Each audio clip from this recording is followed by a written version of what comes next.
In the last several games to close out the season, Scott McTominay, a brace, another goal, another brace, getting another couple of assists as well. And then, of course, on the final day against Cagliari, he scores the goal that opens the scoring to put Napoli on their way.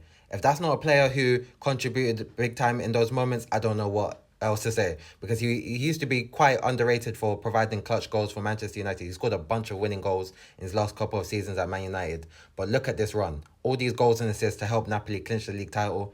Of course, he had to be Serie A MVP, which I was quite pleased to see that he was definitely recognised with it.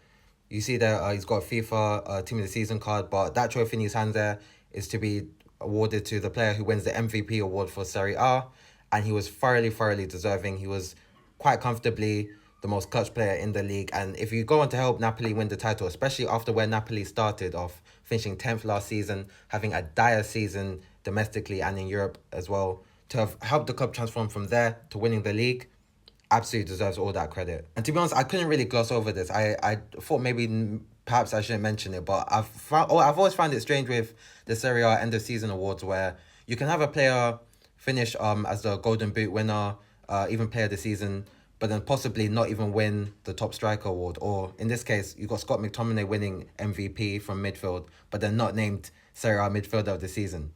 Very intriguing.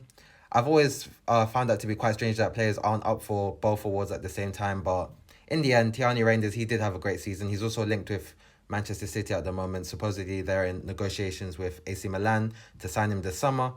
But I think Scott McTominay really should have been Serie A MVP as well as Serie A midfielder of the season as well.